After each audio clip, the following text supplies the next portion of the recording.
आशा करता हूं आप सब बहुत अच्छे होंगे। मेरा नाम है सिद्धांत अग्निहोत्री। स्टडी ग्लोस पे आपका बहुत बहुत स्वागत है। दोस्तों, ये वेब कैम फेस कैम से मैं लेक्चर रिकॉर्ड कर रहा हूं और अब से मैं जब तक डिजिटल बोर्ड नहीं आता तब तक मैं थोड़ा फेस कैम का ज्यादा यूज करूंगा। तो आज हम बात करेंगे एपीजे अब्दुल कलाम की। आपको बताइए कि अब्दुल कलाम सर की बायोग्राफी मैंने रिव्यू की है ऑलरेडी। विंग्स ऑफ फायर उनकी ऑटोबायोग्राफी मैंने रिव्यू की हुई है, स्टडी आईक्यू पे वो अवेलेबल है। लेकिन यहाँ पे जो बायोग्राफी रिव्यू करने का मेरा स्टाइल होगा वो थोड़ा सा अलग होगा। हम उनके इंसिडेंट, लाइफ के इंसिडेंट और उनके लीडरशिप लेसन्स देखेंगे।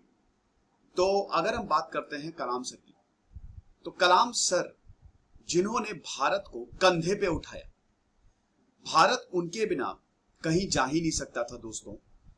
भारत को missiles the, missile man of India उन्होंने बोला जाता है। भारत को आत्मनिर्भर बनाया और भारत को टेक्नोलॉजी में बहुत ज्यादा आगे ले गए। जीनियस माइंड, बहुत ही बहादुर, लेकिन सबसे बड़ी बात बहुत ही हम्बल। क्या आपको पता है? आपको क्या पता है? पूरी दुनिया को पता है। ऐसे बहुत कम लोग होते हैं जिनके कोई हेटर्स ना हो। गांधी जी के भी आपको हेटर्स मिलेंगे, बिल्कुल, लेकिन कलाम सर के आपको हेटर्स नहीं मिलेंगे। क्यों? क्योंकि वो इतने शांत, इतने डाउन टू अर्थ थे, इतनी महान शख्सियत थे कि क्या बताएं। तो अबुल फकीर जैनुल आबिदीन अब्दुल कलाम की आज हम 5 बातें जानेंगे। वो 5 बातें ऐसी है कि उसी में ही आपको मैं पूरी उनकी लाइफ समझा दूंगा। सबसे पहला पॉइंट ये है जो मैं बताना चाहूंगा आपको कलाम सर के बारे में। Kalam sir he was very hard working और hard work was one of the main characteristic of him. अब होता क्या था कि वो इतना ज्यादा मेहनत करते थे, इतना ज्यादा मेहनत करते थे कि क्या बताएं। इस कहानी की शुरुआत होती है दोस्तों 1931, 15 अक्टूबर 1931 को उनका जन्म होता है। रामेश्वरम में इनका जन्म होता है। रामेश्वरम कोस्टल एरिया है, बहुत ही खूबसूरत है, साउथ में है रामेश्वरम, बहुत ही ज्यादा। तमिलनाडु में पड़ेगा रामेश्वरम। और आप गए होंगे, जाइएगा जरूर, घूम के आइए, ज्योतिर्लिंग है वहां पे। तो दोस्तों ऐसा है कि रामेश्वरम बहुत खूबसूरत है, वहां पे इनका जन्म होता है। भाई बहुत ही गरीब परिवार में ये जन्म लेते हैं। इनके पिताजी एक नाविक होते हैं। अब्दुल कलाम ये कहते थे, कलाम सर ये कहते थे कि इंसान को मुश्किलों, वो बहुत जरूरी है कि उनके ऊपर मुश्किलें पड़े, इसलिए ताकि वो अपनी सक्सेस एंजॉय कर सके बाद में। कलाम सर की कोट्स तो एकदम एवरग्रीन है। तो इतना ज्यादा परेशानी होती है उनके घर में। इनके पिताजी नाविक होते हैं और कलाम सर भी अपने पिताजी के साथ नाव में जाते हैं, इस पार से उस पार लेके जाते। लेकिन एक बार रामेश्वरम में साइक्लोन आता है, भाई कोस्टल एरिया है, तूफान आता है, उनकी पूरी नाव चली जाती है, नाव खत्म। परिवार में दोस्तों खाने के लाले पड़ जाते हैं, बुरी हालत। खाएं क्या? कलाम सर बहुत छोटी सी उम्र में न्यूज़पेपर बेचते हैं। ये आपको लग रहा होगा, लेकिन 8-9 साल का बच्चा जो न्यूज़पेपर साइकिल पे बेच रहा है, और वो पढ़ते भी है न्यूज़पेपर। ये कमाल की बात है। सुबह सुबह उठते हैं, न्यूज़पेपर कलेक्ट करते हैं। वॉल्ट डिज्नी भी यही करते थे, है ना। तो खैर वॉल्ट डिज्नी की बहुत इंस्पायरिंग स्टोरी है। तो पढ़ते भी है, नॉलेज भी लेते हैं और न्यूज़पेपर भी बेचते हैं। न्यूज़पेपर, लेकिन कभी भी किसी काम में ना ऑफ नहीं किया। वो बोलते थे कि हर काम जो है बहुत रिस्पेक्टेबल होता है ना। तो कलाम सर जो है वो शुरुआत में बहुत स्ट्रगल, पहले उन्होंने न्यूज़पेपर भेजा, फिर दुकान में भी कुछ काम किया, फिर टैमरिंड सीड्स बेचे, ठीक है, इमली के जो बीज होते हैं। इसी समय वर्ल्ड वॉर 2 शुरू हुआ और मीनवाइल वो स्कूल भी जाते थे। सुबह पेपर बेच रहे हैं, फिर स्कूल जा रहे हैं, फिर शाम को अपने घर का हाथ बटा रहे हैं। इतने ज्यादा हार्ड वर्किंग थे। इतनी कम उम्र में इनको बहुत स्ट्रगल करना पड़ा, लेकिन हमेशा चेहरे पे स्माइल। यही तो महानता की निशानी होती है ना। हम लोग जरा सी प्रॉब्लम आते हैं, अरे यार रोने लगते हो, ये वो। देखो कितना ज्यादा स्ट्रगल किया है ना। उसके बाद हम ये देखते हैं कि इनकी कहानी आगे बढ़ती है। स्कूल में भी स्ट्रगल किया। देखिए होता क्या था, एक बड़ी बहुत अच्छी कहानी कि इनके बहुत अच्छे दोस्त थे। ये सब इन्होंने ऑटोबायोग्राफी में अपने लिखा हुआ है, विंग्स ऑफ फायर। आनंद शास्त्री, क्या नाम था, शास्त्री करके कुछ नाम था। 5th क्लास में दोनों लोग सबसे पहली बेंच पे बैठते थे। तो एक बार टीचर ने बोला, देखिए उस समय कास्ट डिस्क्रिमिनेशन बहुत होता था। टीचर ने बोला, अरे ब्राह्मण मुस्लिम के साथ बैठा है, कलाम आगे पीछे पीछे जाओ। कलाम सर चुपचाप पीछे चले गए। जब थोड़ी देर बाद कलाम सर ने देखा कि उनका जो सबसे प्रिय दोस्त है, सबसे अच्छा दोस्त है, वो आगे बैठ के रो रहा है। तो कलाम सर का कुछ ऐसा हिसाब किताब था। पुरोहित के लड़के थे, जो वो था, वो पंडित, वहां के पंडित जी के लड़के थे। कलाम सर के बारे में सबसे बड़ी बात यह है कि वो जो माहौल है उसको जीत लेते थे। और ऐसा नहीं कि बहुत, देखिए पर्सनैलिटी या कोई लुक्स में नहीं, लेकिन उनकी उनकी नॉलेज, उनकी पर्सनैलिटी, उनका ऑरा ऐसा था कि वो जहां पे भी जाते थे ना, हमेशा उनके चेहरे पे आप स्माइल देखेंगे। ऐसा कभी हुआ ही नहीं कि विदाउट स्माइल वो गए, हमेशा। तो एक देख के ही उनको कॉन्फिडेंस आ जाता था, वो ऐसे थे। तो हार्ड वर्क की बात करें तो हाँ, तो फिर उसके बाद फिर स्कूल अपनी पूरा करते हैं। देखिए परिवार में प्रॉब्लम बहुत ज्यादा है। फिर जब वो अपना 12th पूरा करते हैं तो उसके बाद ये सेंट जोसेफ त्रिची में जाते हैं, वहां पे अपनी बीएससी पूरी करते हैं। तो एक बहुत बड़ा, बहुत इंपॉर्टेंट इंसिडेंट होता है कि बीएससी में ये फिजिक्स पढ़ रहे होते हैं और एक बार ऐसे ही टहल रहे होते हैं कॉरिडोर में, और टहलते टहलते किसी क्लास में घुस जाते हैं। वहां पे मैथ्स टीचर पढ़ा रहे होते हैं। मैथ्स टीचर बोलते हैं इधर आओ इधर आओ, गले से कलाम सर को पकड़ते हैं, ऐसे हिलाते कहते ये देखो ये तुम्हारे फ्यूचर साइंटिस्ट। इनको ये नहीं पता कि कौन सी क्लास कहाँ चल रही है। कलाम सर सीधे साधे वो चले गए अपने रास्ते। फिर उसके बाद कुछ टाइम बाद पता लगता है कि कलाम सर, जब टर्म एंड एग्जामिनेशन होता है तो कलाम सर ने मैथ्स में 100 में से 100 लेके आए। तो बाद में वही टीचर उनकी भरी असेंबली में तारीफ करते हैं। तो कलाम सर जो थे वो इस तरीके के थे। फिर उसके बाद, अब उसके बाद मद्रास इंस्टीट्यूट ऑफ टेक्नोलॉजी में इनका सिलेक्शन हो जाता है। बहुत जल्द इनको पता चल गया था कि मुझे इंजीनियरिंग करनी है, फिजिक्स में इतना ध्यान नहीं है। फिजिक्स की अप्लाइड ब्रांच होती है इंजीनियरिंग। तो मद्रास इंस्टीट्यूट में ये गए, लेकिन पढ़ने के लिए पैसे ही नहीं। परिवार बहुत गरीब, क्या कर सकते हो। स्कॉलरशिप पे इनका पूरा एडमिशन हुआ, लेकिन उसके बावजूद पैसे चाहिए। दोस्तों इनकी बहन ने अपने कंगन तक गिरवी रख दिए थे इनको पढ़ाने के लिए। वो बहुत इमोशनल मोमेंट था कलाम सर के लिए। इनके परिवार में जो कुछ भी था थोड़ा थोड़ा जुटा के कलाम सर को आगे के लिए पढ़ाया, क्योंकि इंजीनियरिंग के लिए आज तो बहुत ही पैसे चाहिए दोस्तों। 5, 6, 7 लाख भी कम है इंजीनियरिंग। मेरे ख्याल में इंजीनियरिंग को उसके पैसे, हालांकि सरकारी, अब तो सरकारी में भी बढ़ गया है, उसके काफी कम होने चाहिए। तब उस समय कलाम सर ने ठाना कि जिन्होंने भी मेरे लिए काम किया है, जो लोग मुझसे इन्वॉल्व रहे हैं और जिन्होंने मेरे लिए सैक्रिफाइस किया है, मैं एक दिन उनका नाम रोशन करूंगा। कॉलेज में गए, एरोनॉटिकल इंजीनियरिंग की, हार्ड वर्क, बहुत ज्यादा दिन रात मेहनत करते थे, दिन रात मेहनत करते थे। वहां पे भी अपने टॉप नंबर से शानदार उन्होंने परफॉर्मेंस किया। अब उसके बाद कलाम सर को एयरफोर्स में जाने का बहुत शौक था। देखिए कलाम सर की जो नींव थी ना, ये बचपन में ही रह गई थी, मतलब बचपन में ही पड़ गई थी। इनकी अम्मी जो है इनको कुरान की बातें, प्रॉफिट की बातें, भगवानों की बातें सुनाती थी। साथ ही साथ इनके जो कजन्स थे शमशुद्दीन और इनके मामा की चाचा, मैं थोड़ा भूल रहा हूं, जलालुद्दीन, वो इतने पढ़े लिखे नहीं थे, लेकिन इनको बहुत प्रोत्साहित करते थे, साइंस की बातें बताते थे। आपको पढ़ा लिखा होना नहीं, क्यूरियोसिटी थी। वहां से कलाम सर कहते हैं ना कि आपका माहौल डिसाइड करता है कि आप क्या बनोगे। वहां से कलाम सर के असली जीवन की शुरुआत होती है। बचपन में ही इन्होंने ठान लिया था कि मुझे बहुत बड़ा करना और बड़ा करने के लिए मुझे पढ़ना बहुत ज्यादा जरूरी है। तो उसके बाद जब इन्होंने अपनी इंजीनियरिंग पूरी की तो इनके पास 2 ऑप्शन थे। रिक्रूटमेंट हुआ, एक डिफेंस मिनिस्ट्री और एक एयरफोर्स। ये गए इंटरव्यू देने, देहरादून में इंटरव्यू था एयरफोर्स का, नहीं हुआ। पायलट बनना चाहते थे कलाम सर। 25 लोगों का इंटरव्यू था, 25 लोगों में से 8 लोगों को सिलेक्ट किया, इनकी 9वीं रैंक आई, 1 मार्क से चूक गए। बहुत डिप्रेसिंग मोमेंट, दिमाग खराब हो गया इनका। कलाम सर वापस जा रहे थे देहरादून से, फिर वहां पे पड़ता है ऋषिकेश में स्वामी शिवानंद के आश्रम में गए। स्वामी शिवानंद ने इनको बताया कि बेटा अपनी किस्मत को एक्सेप्ट करो, हो सकता है तुम इससे बहुत महान काम करो, ये हमारे हाथ में नहीं है, जो हो रहा है उसको एक्सेप्ट करो, बेस्ट करो अपना। उसके बाद फिर ये डिफेंस में चले गए। डिफेंस में गए दोस्तों, वहां पे इनका शानदार काम रहा, एज अ साइंटिस्ट वहां पे गए थे और बहुत बढ़िया काम रहा। फिर 1970s में दोस्तों उदय होता है इसरो का।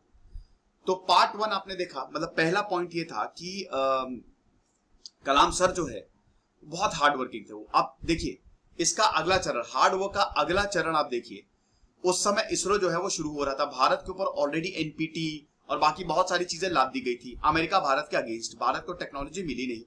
कलाम सर के ऊपर पूरा दारोमदार था। लेकिन उस समय एक और महान साइंटिस्ट थे जिनका नाम है विक्रम साराभाई। 2 लोग, विक्रम साराभाई और आपके होमी जहांगीर भाभा। होमी जहांगीर भाभा ने हमारा एटॉमिक एनर्जी वाला डिपार्टमेंट संभाला था, हालांकि उनके मौत के बहुत विवाद है। विक्रम साराभाई ने सैटेलाइट वाला डिपार्टमेंट संभाला था। इसरो को पहले विक्रम साराभाई सेंटर ही बोला जाता था। विक्रम साराभाई इतने महान साइंटिस्ट, इतने महान लीडर, मैं उनका आपको एक किस्सा सुनाता हूं। एक बार क्या हुआ था कि विक्रम साराभाई बैठे हुए थे समुद्र के किनारे। मुझे थोड़ा दोस्तों कभी कभी लेक्चर पॉज करना पड़ रहा है, बाहर थोड़ा डिस्टर्बेंस आ रहा है, बगल में कंस्ट्रक्शन वर्क चल रहा है, तो आई होप आप थोड़ा कॉम्प्रोमाइज करोगे।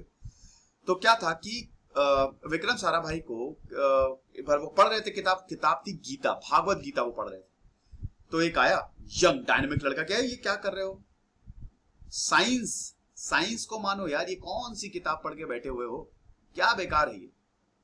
विक्रम साराभाई ने ऐसे उसको देखा, मुस्कुराए, किताब बंद की, भागवत गीता बंद की। जैसे ही बंद की, 4 लोग आए, बड़ी गाड़ी आई, विक्रम साराभाई गए। तो उन्होंने, उस लड़के ने पूछा कि सर आप कौन हैं? उन्होंने कहा कि बेटा जिस इंस्टीट्यूशन में तुम्हारी अभी जॉब लगी है ना, मैं वहां का हेड हूं। उस लड़के के ऊपर से नीचे तक वो कांप गया। बहुत महान लीडर थे खैर विक्रम साराभाई। तो विक्रम साराभाई जो है वो सैटेलाइट का कार्यभार देख रहे थे। अब उसके बाद विक्रम साराभाई, देखिए यहां पे हमको सैटेलाइट लॉन्च व्हीकल SLV पे काम करना था। कलाम सर को बुलाया गया, बहुत हार्ड वर्किंग, बहुत मेहनती। कलाम सर को इसका दारो मदार दिया गया। विक्रम, देखिए सब काम बहुत बढ़िया चल रहा था। लेट 1960s की बात है, जब NPT आई थी, नॉन प्रोलिफरेशन ट्रीटी 1968 में। तो सब कुछ बहुत बढ़िया चल रहा था। लेकिन एंड टाइम पे हम देखते हैं 1971 एकदम पीक पे काम चल रहा था, देहांत हो गया विक्रम साराभाई का।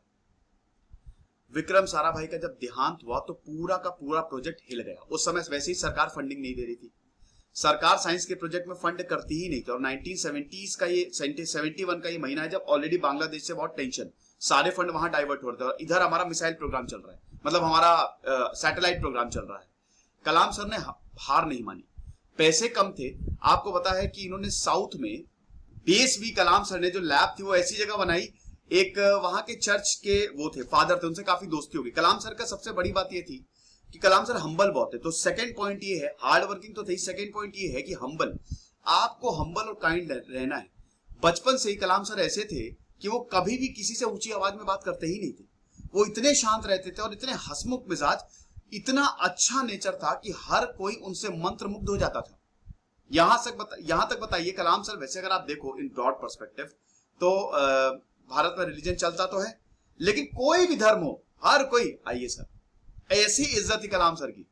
तो यहाँ के जो फादर थे वो इतने ज्यादा, केरल की एक जगह थी, तो वहां के फादर इतने ज्यादा इंप्रेस हुए कि आप यहाँ पे बेस बना लो, आपको अपनी लैब बनानी यहाँ पे बना लो। तो दोस्तों जो लैब है, जो यहाँ पे काम करने के लिए लैब बनाएगी, उसमें एक गौशाला को चुना गया, एक पुरानी बिल्डिंग को चुना गया, क्योंकि उस समय पैसे ही नहीं थे। आपको पता, जो सैटेलाइट का पूरा सामान था ना, वो साइकिल से लेके जाते थे, बैलगाड़ी से लेके जाते थे।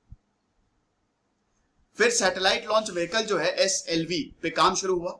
अब 1971 में विक्रम साराभाई गए तो दूसरे बहुत बड़े लीडर आए जिनका नाम था सतीश धवन।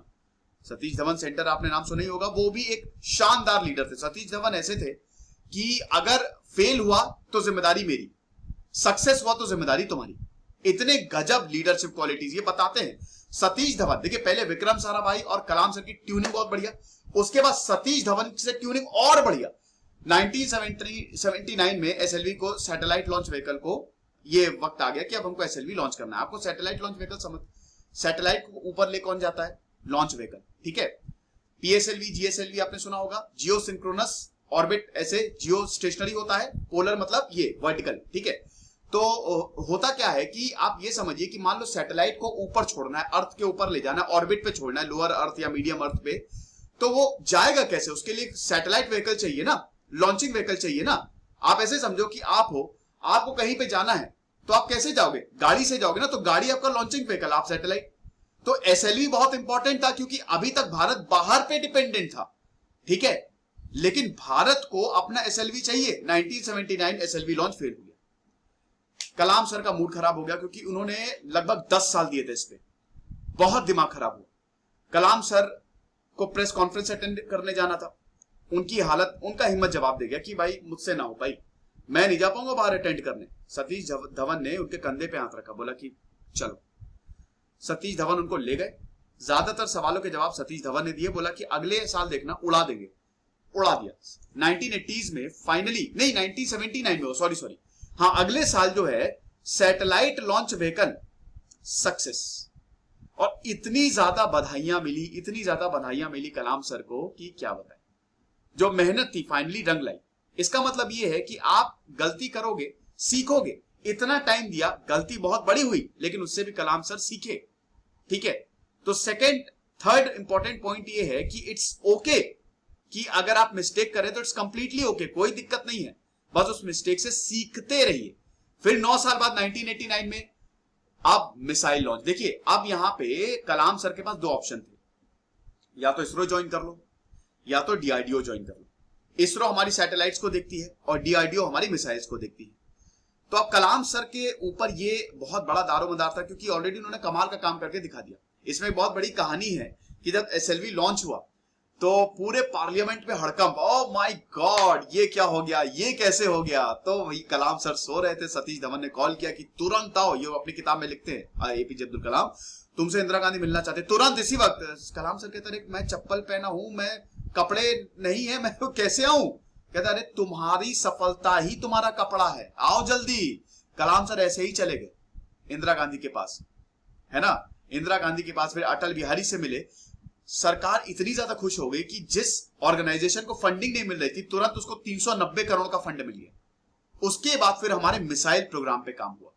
मिसाइल प्रोग्राम पे जब काम हुआ 8 साल में कलाम सर ने दिन रात एक करके, आपको बता दूं कि इतनी ज्यादा मेहनत करते थे कलाम सर, छुट्टी ही नहीं लेते थे, 18-18 घंटे काम करते थे। अपनी शादी में नहीं गए, कलाम सर वॉज अ बैचलर, लोग नाराज हो गए।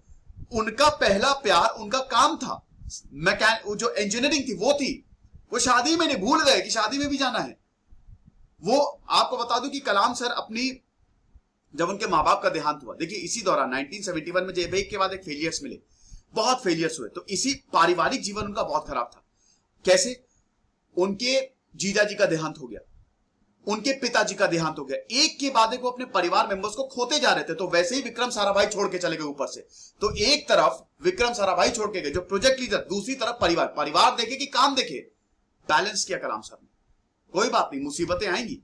कलाम सर बताते हैं, इनकी बहुत प्रसिद्ध कोट है कि 3 बहुत ज्यादा इंपॉर्टेंट, आपकी जिंदगी में 3 लोग बहुत ज्यादा इंपॉर्टेंट है और ये डिसाइड करते हैं कि आप कौन क्या बनोगे।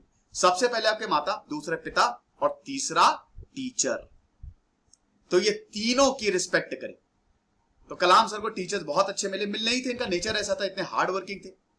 तो फिर हम देखते हैं कि एक के बाद एक इनके ऊपर इतनी परेशानियां, लेकिन ये रुके नहीं। एसएलवी लॉन्च हुआ, फिर सरकार ने सैंक्शन किया। 1988 में पृथ्वी को लॉन्च किया, अग्नि पृथ्वी। हमारी 2 बहुत बड़ी मिसाइल है ना, हमारा मिसाइल प्रोजेक्ट IGMDP वो स्टार्ट हो गया, ठीक है, जो मिसाइल डेवलपमेंट प्रोजेक्ट है।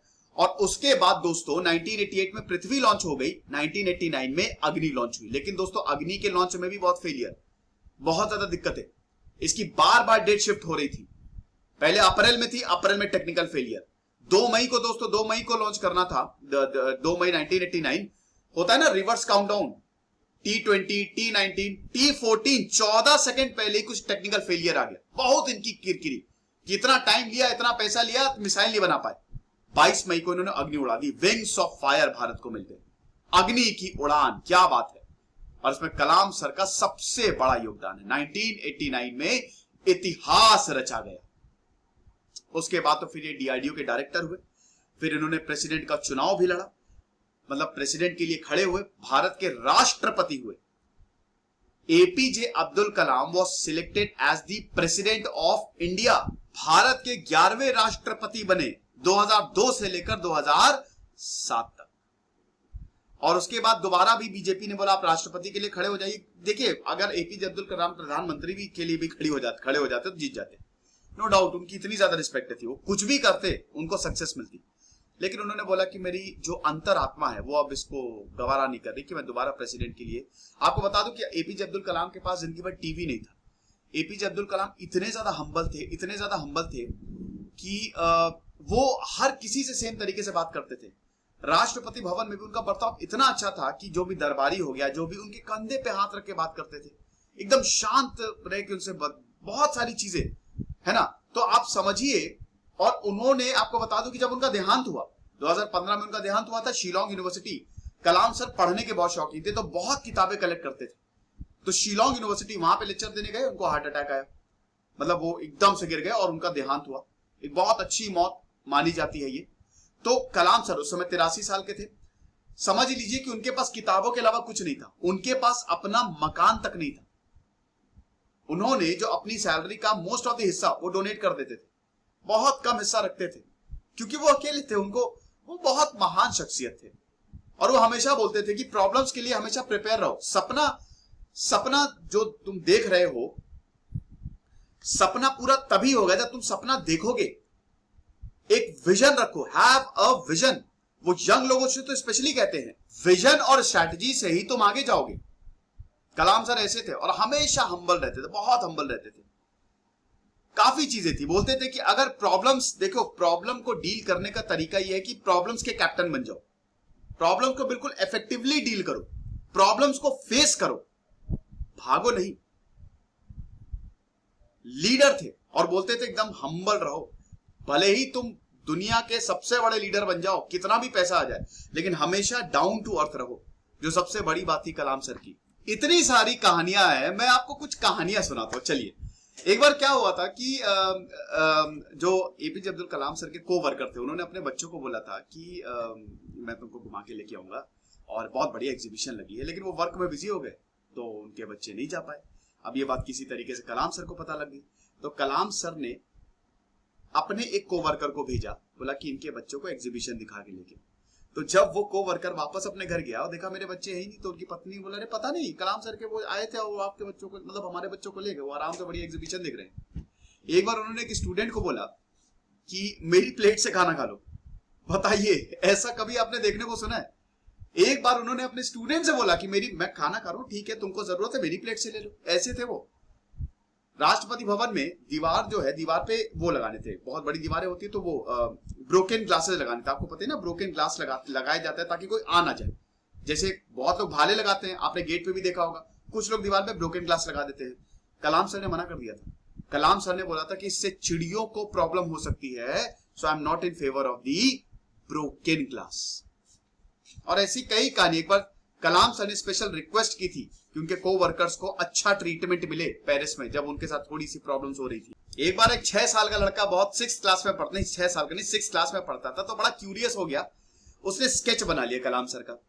तो कलाम सर, अब उसको लगा था कि शायद ये कभी उन तक ना पहुंचे, लेकिन उन तक पहुंचा, मतलब उन्होंने भेजा, उन तक पहुंचा। और उसके बाद कलाम सर ने रिप्लाई किया कि जो तुमने स्केच बनाया है ना, मैं इससे बहुत ज्यादा खुश हूं, ऑल द वेरी बेस्ट। एक बार कलाम सर ने राष्ट्रपति भवन में एक बैक बेंचर को इंटर्नशिप दे दी। वो पीछे बैठा था, कलाम सर बोलते थे कि सबसे बेहतरीन माइंड बैक बेंचर्स के होते हैं, तो उसको इंटर्नशिप दे दी कि आप राष्ट्रपति भवन में आओ और काम करो, क्योंकि प्रेजेंटेशन थी और हर किसी ने बहुत दिन रात काम किया था, हर कोई चाह रहा था कि कलाम सर को इंप्रेस कर ले। एक बैक बेंचर था, मतलब बहुत ही कैजुअल, लेकिन आखिरी में उसने बहुत बहुत बहुत ज्यादा मेहनत की और बाद में उसको लेटर मिलता है कि आप आ सकते हो राष्ट्रपति भवन में, आओ ना, इंटर्नशिप करो। एक बार कलाम सर को, हाँ ये बड़ा इंपॉर्टेंट स्टोरी है कि एक बार कलाम सर को गेस्ट इनवाइट करने थे, 2 गेस्ट इनवाइट करने थे। आपको पता उन्होंने किसको इनवाइट किया? एक बहुत ही छोटे से होटल का ओनर और दूसरा मोची। लास्ट स्टोरी से मैं एंड करूंगा, इसके बाद स्टोरीज बहुत सारी है। एक बार क्या हुआ था कि कलाम सर आईआईटी में कॉन्वोकेशन सेरेमनी में गए थे, चीफ गेस्ट थे। उन्होंने देखा 5 चेयर्स लगी हुई हैं, जो उनकी चेयर है वो सबसे ऊंची है, उन्होंने बैठने से मना कर दिया। उन्होंने कहा कि वो कुर्सी, बराबरी वाली कुर्सी लेके आओ। इतने महान थे कलाम सर, इतने महान, इसीलिए आज हम उनकी पूजा करते हैं और पूजा करते रहेंगे। तो आई होप छोटी सी बायोग्राफी थी ये, आपने बहुत कुछ सीखा होगा कलाम सर से, जो मैंने आपको बताया, और आप बिल्कुल उतारेंगे। तो अच्छा, मैं आपको पॉइंट, एक्चुअली मैं बायोग्राफी में खो गया, मैंने सोचा था पॉइंट वाइज कवर करूंगा, लेकिन मैं बायोग्राफी बताता गया। तो सबसे पहला जो चीज आपको लर्न करी कलाम सर से, that is hard work. Second चीज, वो कितने हम्बल थे, काइंड थे। तीसरे, वो लीडर थे, काइंड हम्बल थे, बट स्टिल उनकी बात का बहुत तगड़ा वजन होता था। ठीक है, वो जो बोलते थे वो करते थे लोग, इतनी ज्यादा रिस्पेक्ट थी। पांचवी चीज, एक्सीलेंस के पीछे भागो, जो कहते हैं ना कि काबिल बनो, पैसे वैसे तो आते रहेंगे अपने आप, वो तो एडेड बेनिफिट है। छठी चीज, हमेशा एक विजन रखो, एक प्रॉपर स्ट्रैटेजी बनाओ, स्पेशली वो यूथ के लिए बोलते हैं। सातवीं चीज, सपने देखना कभी भी मत छोड़ो। आठवीं चीज, अपने गुरु की हमेशा रिस्पेक्ट करो। नवीं चीज, कितना भी छोटा इंसान हो लेकिन वो इंसान है, तो इंसानियत को सबसे ऊपर रखो, और तुम कितने भी बड़े हो जाओ उसको हमेशा इज्जत दो। और 10वीं चीज, हर एक चीज के लिए प्रिपेयर रहो। तो आई होप आपको पसंद आया होगा। अगर आप और भी चाहते हैं मैं लीडरशिप लेसन्स लेके आऊं, बायोग्राफीज लेके आऊं, तो मुझे कमेंट बॉक्स में बताइए आप किसकी बायोग्राफी देखना चाहेंगे, सुनना चाहेंगे। खुश रहिए, पढ़ते रहिए। दिस इज सिद्धांत अग्निहोत्री साइनिंग ऑफ।